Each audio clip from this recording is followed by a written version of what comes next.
Oke, sekarang kita bahas dua match ya dari Europa League babak 32 besar. Ya. Yang pertama kita mulai dulu dari Arsenal ketemu Benfica ya. Ini baru kelar nonton untuk Arsenal lawan Benfica juga. Di sini Arsenal main 4-2-3-1 ya di atas kertas, cuman kalau misalkan lu lihat secara permainan di match ini ya, terutama ya kan banyak orang bilang Ceballos bagus bla bla bla segala macam, terus kan sempat gue bilang dia di Madrid aja nggak kepake, gimana di klub lain, dan terbukti di sini dia buat dua putusan yang merugikan, di mana yang satu dia melakukan free kick yang nggak perlu, lalu yang kedua dia melakukan blunder dengan back pass yang dia nggak melihat pemain belakangnya. Oke, ya itu salah satu pemain yang merugikan tim ya, kayak gitu ya. Kita mulai dulu dari awal ya. Di menit-menit awal nih Arsenal sempat unggul lewat gol Aubameyang, lewat terupas yang dilakukan oleh Saka. Nih kalau misalkan lu penggemar Arsenal yang lama ya, kayak misalkan yang di awal-awal milenium lah, ini Saka ini mainnya ibarat Freddy Ljungberg lah istilahnya. Dia nggak terlalu banyak mengandalkan speed, namun lebih mengandalkan visinya dia. Jadi dia cukup bagus ini di usia masih 19 atau 20 tahun, penampilannya juga udah bagus lah istilahnya untuk pemain kayak gini. Nah, cuman di sini sorotannya siapa? Emil Smith Rowe ya. Arteta juga mungkin ingin mencoba potensi ini anak ya. Dia bisa main di posisi mana aja, dan di sini dia dimainin di posisi sayap kanan, dan terbukti Smith Rowe nggak jalan. Di sini di babak pertama Smith Rowe hampir 45 menit nggak kelihatan sama sekali, karena tepatnya dia dipakai Odegaard. Granit Xhaka lumayan. Granit Xhaka ini sekarang akhir-akhir ini dia lebih aktif maju ke depan ya ketimbang satu DM-nya. Di sini Ceballos jelek banget, sampai akhirnya dia juga digantiin oleh si Partey di babak kedua. Bellerin di sini ya, kalau misalkan ada back kanan yang lebih bagus dari Bellerin, gue akan lebih pasang back dia sih daripada ini orang. Nah, Bellerin di musim ini penampilannya turun banget, nggak seperti musim-musim sebelumnya, dimana di sini dia umpannya nggak jalan, speednya juga nggak bagus, dribblingnya juga nggak keluar. Jadi otomatis Saka ini agak kesulitan untuk melakukan penetrasi ke dalam karena wingbacknya nggak mendukung. Justru gue melihat di sini Tierney agak lebih bagus ya, walaupun secara speed dia nggak begitu kencang, cuman sekarang sini dia berani melakukan cutting inside yang nggak dilakukan oleh Bellerin. Nah, sampailah di babak kedua. Di babak pertama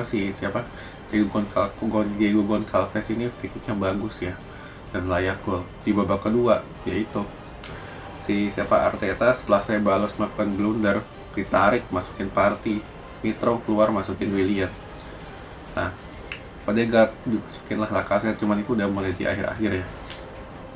Di sini Willian ya cuman kelihatan seperti biasa di sini, walaupun dia udah mulai agak nyetel ya sedikit ketimbang di match sebelumnya. Cuman kembali lagi nih, orang kan udah nggak punya speed ya lu nggak heran ini orang benar-benar ibarat lu mengandalkan permainan sayap ini kan terlalu mengandalkan speed, dan ini orang udah nggak bisa ngikutin. Jadi gue nggak heran dia ini di sini nggak terlalu banyak lari, cuman lebih banyak ke umpan-umpannya, dan di sini kelihatan umpannya pas banget ke Tierney sehingga bisa cetak gol. Selain itu juga Saka di sini juga lumayan bagus juga ketika dia mengirimkan umpannya ke Auba, itu gol 3-2. Kesimpulannya di sini untuk Arsenal mentalnya udah mulai meningkat ya, karena apa? Sempat ketinggalan 2-1, cuman mereka nggak buru-buru istilahnya, nggak buru-buru gerasak-gerusuk untuk ngejar, tapi passing kontrol dulu dengan nggak terburu-buru itulah sehingga bisa menghasilkan gol. Selain itu juga pergantian pemainnya juga bagus juga di sini, dimana nggak terlalu lama lah melakukan pergantian pemain di sini kan. Ketika udah buntu di sekitar menit 60-an dia udah ganti si Arteta, jadi otomatis permainan lebih jalan, pemain yang baru masuk pun lebih bisa nyetel juga di lapangannya. Oke.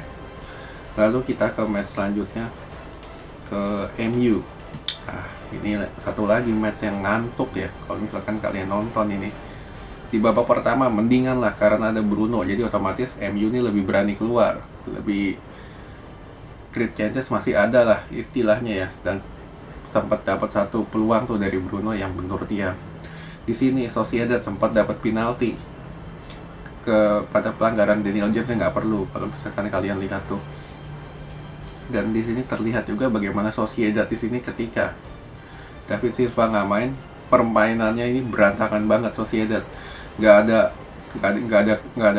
koordinasi yang bagus, lebih mengandalkan skill individu. Jadi otomatis ini kedua tim terlalu mengandalkan skill individu, gocek, jadi baik MU maupun Sociedad ya. Jadi otomatis nggak heran di babak pertama 0-0.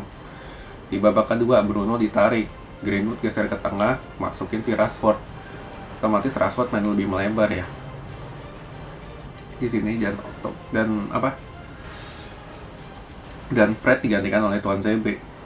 Ya, sebenarnya di sini United di babak kedua oleh udah memilih mengamankan kedudukan lah ketika dia mengganti Fred dengan Tuan ZB, lalu Bruno ditarik. Ya lu udah menang 4-0. Cuman di sini mainnya lebih ngawur lagi lu United. Dimana di sini lu cuman bisa mengandalkan Rashford yang bisa umpannya Rashford itu, cuman nggak ada yang nyambut. Siapa yang mau nyambut di sini? Greenwood di tengah, di kiri, di kanan Daniel James nggak nyampe, Martial apalagi. Jadi otomatis lu nggak heran United nggak bisa cetak gol. Nah cuman di sini kan ada berapa orang yang bilang itu layak pelanggaran atau enggak untuk si Lindelof. Kalau gue bilang ya iyalah, lu melompat melebihi batas ketinggian pemain ya. Jadi otomatis lu nggak heran kenanya cukup telat juga tuh si pemainnya Sociedad ya, si apa itu Subelia atau siapa itu. Jadi otomatis kayak dia tumbang kan. Jadi itu sah-sah juga lu dikasih free kick foul ya untuk Sociedad karena Lindelof ini mengangkat kakinya terlalu tinggi sehingga membahayakan pemain lawan. Ya cuman sampai si Greenwood diganti dimasukin Amad Diallo pun nggak terlalu efektif juga. Karena apa? Nggak ada yang bisa ngontrol ini tengahnya. Jadi otomatis lu mainnya crossing mengandalkan individu dari skill individu dari baik Rashford ataupun si Amad Diallo. Jadi otomatis lu nggak ada yang bisa supply ke Martial dan dia juga nggak bisa berkutik. Oke, sekian dulu.